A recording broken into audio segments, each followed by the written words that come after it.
Namo Sang Hyang Adi Budaya, Namo Buddhaya. Pada kesempatan ini, saya akan menyampaikan Dhamma di sana dengan tema Magha Puja. Magha Puja merupakan salah satu dari 4 hari besar dalam agama Buddha.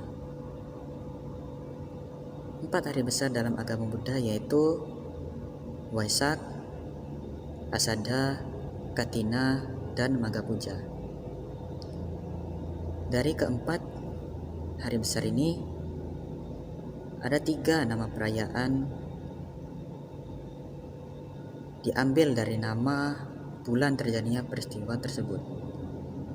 Seperti Waisak yang terjadi di bulan Waisaka, lalu Asada yang terjadi di bulan Asada atau Asalha, dan Magha Puja yang terjadi di bulan Magha.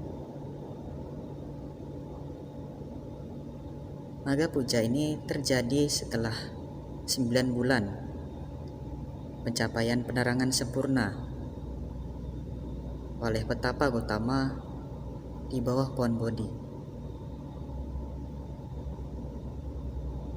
Peristiwa Magha Puja ini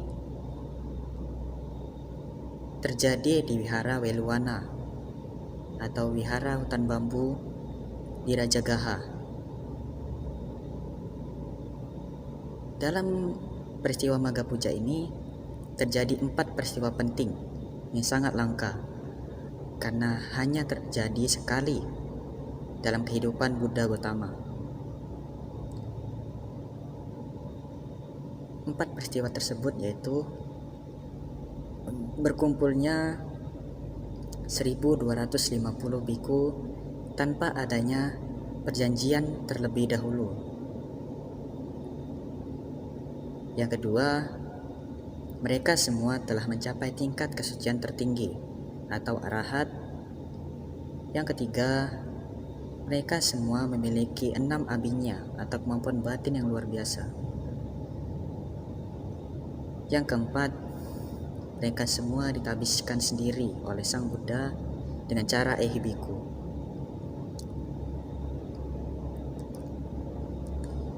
Yang pertama, berkumpulnya 1250 biku tanpa adanya perjanjian terlebih dahulu.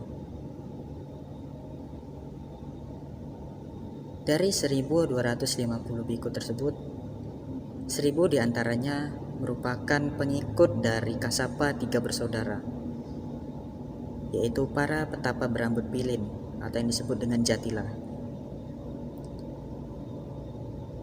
Di antaranya yaitu Uruwela Kasapa dengan 500 orang pengikut. Lalu ada Nadi Kasapa dengan 300 orang pengikut, dan Gaya Kasapa dengan 200 orang pengikut, sehingga totalnya menjadi 1000 orang pengikut, yang semuanya akhirnya menjadi biku di bawah bimbingan Sang Buddha. Lalu 250 biku lainnya merupakan pengikut dari Sariputta dan Moggallana, yang akhirnya juga menjadi murid dari Sang Buddha. Lalu yang kedua, mereka semua telah mencapai tingkat kesucian tertinggi atau arahat, yang artinya mereka telah memusnahkan kilesa atau kekotoran batin di dalam dirinya, sehingga mereka dikatakan telah kinasawa atau bebas dari kekotoran batin. Lalu yang ketiga, mereka semua memiliki 6 abinya atau kemampuan batin yang luar biasa, di mana 6 abinya ini tidak dimiliki oleh semua biku. 6 abinya ini antara lain yaitu kemampuan untuk mengingat kehidupan masa lampaunya, kemampuan untuk melihat alam-alam lain, kemampuan untuk mendengar suara-suara dari alam lain, kemampuan untuk membaca pikiran makhluk lain, kemampuan seperti menyalin rupa seperti anak kecil, ataupun mengubah dirinya menjadi banyak, dan juga kemampuan untuk memusnahkan asawa atau kekotoran batin. Lalu yang terakhir atau yang keempat, mereka semua ditabiskan sendiri oleh Sang Buddha dengan cara ehibiku. Pada saat pentabisan itu, Sang Buddha mengucapkan kata-kata seperti ini. Mari atau ehibiku, Dhamma telah dibabarkan dengan jelas. Praktekkanlah kehidupan suci dan singkirkan penderitaan. Pada kesempatan agung itu, Sang Buddha menerangkan prinsip-prinsip ajaran yang disebut dengan Owada Patimokkha. Isi dari Owada Patimokkha ini bisa kita lihat di Dhammapada bab 14 syair 183 sampai 185. Namun di sini saya akan mengambil salah satunya, yaitu janganlah berbuat kejahatan, perbanyaklah perbuatan baik, sucikan hati dan pikiran. Inilah ajaran para Buddha. Janganlah berbuat kejahatan. Bisa kita praktekkan dengan menjalankan Pancasila Buddhis dengan baik. Pancasila Buddhis ini isinya yaitu aku bertekad akan melatih diri menghindari pembunuhan makhluk hidup, menghindari pengambilan barang yang tidak diberikan atau mencuri, menghindari perbuatan asusila, menghindari ucapan yang tidak benar, dan menghindari minum minuman memabukkan yang dapat menyebabkan lemahnya kesadaran.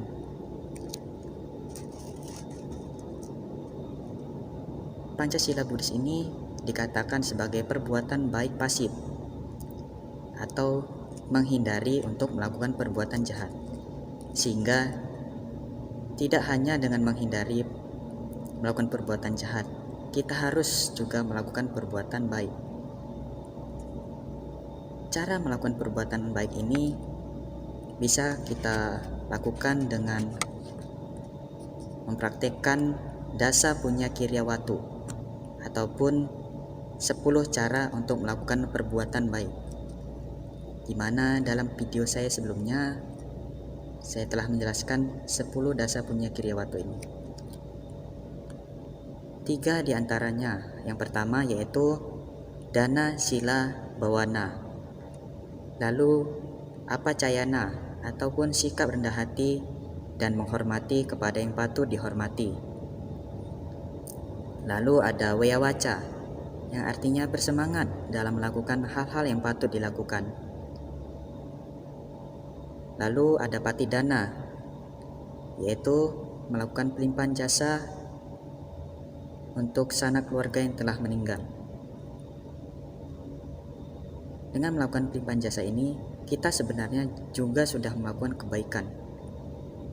Lalu ada patanumodana, yang artinya bersimpati kepada kebahagiaan orang lain.